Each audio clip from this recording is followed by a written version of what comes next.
Hello students, welcome to my YouTube channel. आप सभी का मेरे यूट्यूब चैनल में स्वागत है। आशा करता हूं आप सभी अच्छे होंगे। आज हम क्लास +2 सब्जेक्ट बिजनेस पार्ट 2 यानी बिजनेस बुक का पार्ट 2 है ये, और टॉपिक इसमें हमारा मार्केटिंग मैनेजमेंट। इससे हमारा बोर्ड एग्जाम में क्वेश्चन आना ही आना है, इसलिए इस टॉपिक को शुरू किया जा रहा है। बोर्ड एग्जाम में पक्का क्वेश्चन आता है इसका। तो मार्केटिंग का मीनिंग जानने से पहले हमें इस मार्केटिंग से रिलेटेड 3 शब्द का मीनिंग जानना बहुत जरूरी है। पहला है हमारा मार्केट। मार्केटिंग से निकला है मार्केट, मार्केटिंग से निकला है कस्टमर, और मार्केटिंग से निकला है हमारा सेलर। ठीक है, इस मार्केटिंग से निकला हमारा मार्केटर या सेलर, इस मार्केटिंग से निकला हमारा मार्केटर, इस मार्केटिंग से निकला हमारा क्या, कस्टमर। अब इनका 1 बाय 1 करके इनका मीनिंग जानते हैं क्या होते हैं ये। सबसे पहला हमारा आता मार्केट। ये मार्केट है, यहाँ पर बहुत सारे व्यक्ति एक दूसरे से मिलते हैं और सामान खरीदते हैं। अब इसका एम से मीनिंग क्या होगा, मेटीरियल, कि क्या बाजार में कोई ना कोई माल रखा होगा तभी तो व्यक्ति एक दूसरे के पास आ और जा रहे हैं।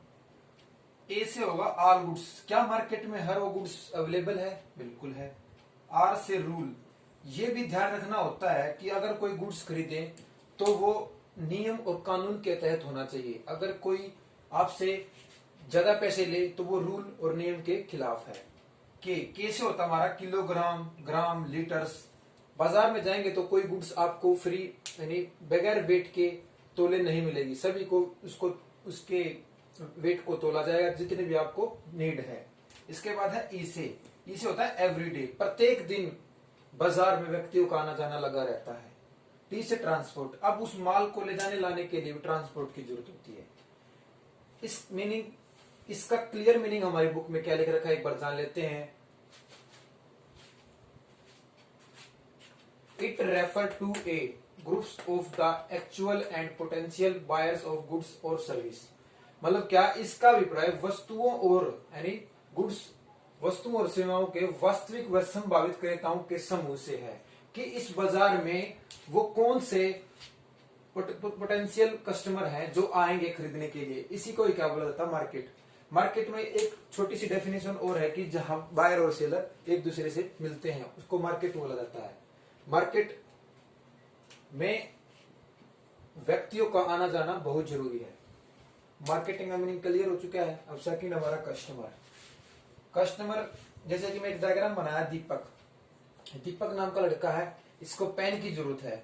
अब ये पेन की जरूरत है तो दीपक ही क्या है, कस्टमर है, क्योंकि इसको ही नीड है इस पेन की। हो सकता था दीपक के भाई, दीपक का कोई भाई हो, उसको पेन की नीड हो तो दीपक कस्टमर नहीं कहलाएगा, फिर उसका भाई कस्टमर कहलाएगा। अब इस सिचुएशन में दीपक ही है जिसको पेन की नीड है, इसलिए दीपक क्या कहलाया, कस्टमर। अब देखते हैं इसका 1 बाय हिंट क्या क्या है, इसको एक एक पॉइंट को देखते हैं। सी से होता हमारा चॉइस, कि दीपक की चॉइस थी कि पेन खरीदने की क्योंकि उसको नीड थी। यू से यूटिलाइजेशन, अगर वो पेन लेगा तो उसको ये तो है नहीं कि अपनी जेब में डाले रहेगा, उससे उसका यूज करेगा, यूटिलाइजेशन करेगा। एस से सेटिस्फेक्शन, अगर वो अपना काम कंप्लीट करेगा तो उसको संतुष्टि होगी। टी से ट्रांसपोर्ट, ट्रांसपोर्ट जब भी उसको कोई सामान लेना है तो उसको साधन की जरूरत है। ओ से ऑब्जेक्ट, ऑब्जेक्ट क्या था उसका काम कंप्लीट करना ही ऑब्जेक्ट था उस पेन से, बगैर पेन से उसका काम कंप्लीट नहीं होता। एम से होता मनी, बगैर मनी के क्या पेन खरीदा जा सकता है, नहीं। इसके बाद है एसेंशियल, उसको उस टाइम पर उसकी जरूरत थी यानी अनिवार्य था पेन, क्योंकि बगैर पेंसिल के उसको काम जरूर नहीं लिखना था, उसको काम किससे लिखना था, पेन से, तो इसे एसेंशियल थी पेन की। और आर से रूल, रूल हो सकता है कि अगर वो पेन खरीदने जाए दुकान पे तो उसको दुकान वाला प्राइस ज्यादा ले ले तो वो कहेगा नहीं ये रूल के खिलाफ है, आपका पेन 5 रुपए का आप 10 रुपए में कैसे दे रहे हैं, तो ये रूल। तो मेन, अब इसकी डेफिनेशन हमारी बुक में क्या लिख रखी है वो देखते हैं। Meaning of customer, it refer to that the people और organisation who want to satisfy their need, कि इसका अभिप्राय उन व्यक्ति और संस्थाओं से है जो अपनी आवश्यकता की संतुष्टि के लिए काम करते हैं। अगर मुझे मार्कर की जरूरत है तो मैं एक कस्टमर हूं, अगर मुझे बोर्ड की जरूरत है तो मैं एक कस्टमर हूं, अगर मुझे खाने की जरूरत है तो मैं एक कस्टमर हूं। मतलब जिस व्यक्ति लास्ट पर्सन जिसको उस गुड्स की नीड है वही हमारा कस्टमर कहलाता है। तो इसमें था पर्सन या पीपल या ऑर्गेनाइजेशन जिसको उस गुड्स की नीड है उसको क्या बोला जाएगा, कस्टमर। अब हमारा लास्ट बचता है सेलर। सेलर क्या होता है, एस से सेल यानी बेचना, ई से एक्सचेंज यानी पैसे देकर वस्तु को देना, एल से होता है लॉन्ग टर्म पार्टिसिपेशन। अगर वो गुड्स किसी व्यक्ति को दे रहा है तो वो चाहेगा कि ये मेरे पूरी लाइफ या फिर कई सालों तक मेरा कस्टमर बना रहे, मेरा भागीदार हो रहे। एल से लिस्ट, अब उसके पास लिस्ट है सामानों की बहुत सारियां। ई से एसेंशियल, क्योंकि उसे जरूरत है कि उसे पता होना चाहिए अब मेरे पास कस्टमर किस किस तरह के आ रहे हैं, कौन कौन सी नीड उसको देनी है, किस किस को नीड की आवश्यकता है, उसके लिए अनिवार्य है कौन कौन सी गुड्स। आर से रेवेन्यू, अगर ये सारा वो काम कर रहा है तो पैसे के लिए कर रहा है। आर से होता है पैसा कमाना, रेवेन्यू उसके पास कितना पैसा आएगा गुड्स बेचने के बाद। अब इसका मीनिंग जान लेते हैं क्या है। Meaning of seller, it refer to any person who takes more active part in the process of exchange, कि इसका अभिप्राय किसी भी ऐसे व्यक्ति से है जो वस्तुओं का आदान प्रदान करता है और वस्तुओं को बेचने में अपनी भागीदारी अदा करता है, उसे क्या बोला जाता है, सेलर यानी बेचने वाला।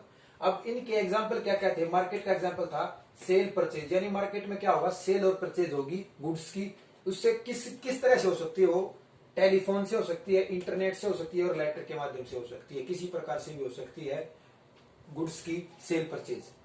मीनिंग ऑफ कस्टमर में हमारा कौन कौन से कस्टमर हो सकते हैं, एग्जाम्पल लेते हैं। होलसेलर, होलसेलर वो होते हैं जिनके पास बड़ी बड़ी मात्रा में ज्यादा मटेरियल होता है। रिटेलर वो होते हैं जैसे कि हमारे दुकानदार। मेल कस्टमर भी हो सकता है, फीमेल, दोनों कस्टमर हो सकते हैं, ये नहीं कि खाली आदमी, फीमेल भी कस्टमर हो सकती है। Meaning of seller, meaning of seller में हमारे एग्जाम्पल कौन कौन से हैं, Haldiram and achiever grating gift. Haldiram क्या है, हल्दीराम की भुजी आती है तो वो खाने से हमें संतुष्टि मिलती है। और अचीवर ग्रेटिंग गिफ्ट क्या होता है कि उसके साथ के साथ वो कंपनी गिफ्ट भी दे रही है, जिससे उस व्यक्ति को क्या होती है, सेटिस्फेक्शन होता है गिफ्ट का। ठीक है, ओवरऑल हमने मार्केटिंग का 3 पार्ट्सों में इसको डिवाइड किया था, मार्केट, कस्टमर और सेलर या मार्केट। इसका मीनिंग 1 बाय 1 करके हम सभी ने